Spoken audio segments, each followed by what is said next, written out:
بانی P T I سے ملاقات کے معاملے میں پی ٹی آئی میں مزید کنفیوژن بڑھتی ہوئی نظر آ رہی ہے۔ بخاری صاحب، کل تمام تر چیزیں جو تھی وہ واضح طور پر بیان کر دی گئی تھی کہ کوئی بھی پی ٹی آئی رہنما جو ہے وہ بانی پی ٹی آئی سے ملاقات کے بعد کوئی آ کر سیاسی گفتگو نہیں کرے گا، جو نام جو ہے سلمان اکرم راجہ صاحب دیں گے انہی ناموں کو جو ہے ملنے کی اجازت ہوگی۔ لیکن یہ جو بابر ایوان صاحب گئے ہیں، ان کا نام لسٹ میں شامل نہیں تھا سلمان اکرم راجہ کی جانب سے، یہ بھی کہا جا رہا ہے کہ یہ پارٹی ڈسپلن کے خلاف ورزی ہے۔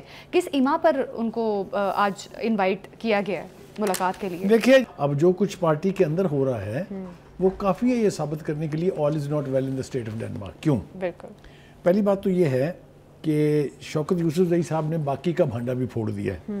وہ یہ فرما رہے ہیں کہ اعلانات کی بجائے پارٹی کی لیڈرشپ کو فرنٹ پر آنا چاہیے۔ اس کا مطلب ہے کہ لیڈرشپ فرنٹ پر نہیں ہے، تبھی تو کہہ رہے ہیں نا وہ ایک بات۔ تو پھر پارٹی کس کے ہاتھ میں ہے؟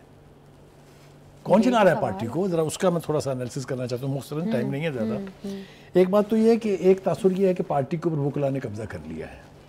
دو وجوہات ہیں، ایک تو یہ کہ بانی کے اور باقی پارٹی کے جو بڑے لیڈر ہیں ان کے کیسز کون لڑے گا؟ بڑی بڑی فیسیں ہوتی ہیں نا مقدمات لڑنے کے لیے۔ ایک وجہ تو یہ ہے ان کے قبضہ کرنے کی۔ دوسری وجہ یہ ہے کہ جو مین سٹریم لیڈرشپ تھی یا وہ روپوش ہے یا وہ مقدمات کا سامنا کر رہی ہے، کھلی فیلڈ تھی، لہذا انہوں نے جفا مار لیا ہے۔ ایک بات۔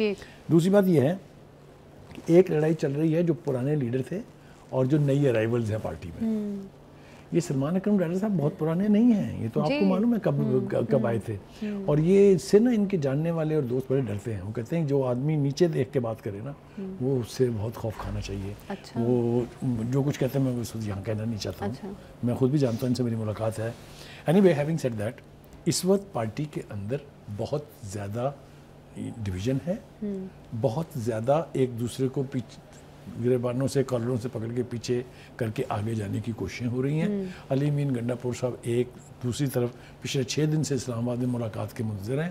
مانی نے ابھی تک ان کے نام پر ٹک نہیں لگائی ہے۔ اور یہ آپ نے دیکھ لیا، کوئی یہ پوچھے کہ جس کے جانے پر آپ کو اندر اعتراض ہے بابر ایوان کے، اس کو آپ جلوس میں ساتھ لے کے کیوں آئے تھے؟ کسی پوچھا ہی ہے؟ جیل کے عملے نے پھر یہی کہا نا کہ قبلہ اگر آپ نے ان کو جانے نہیں دینا تھا تو ساتھ لے کے کیسے آئے؟ اور ہم نے تو سارے نام جو آپ نے دیے تھے وہ اندر بھیج دیے، اندر سے جس پر ٹک لگ کے آئی ہے ہم نے بتا دیا، اس میں بابر ایوان شامل ہے۔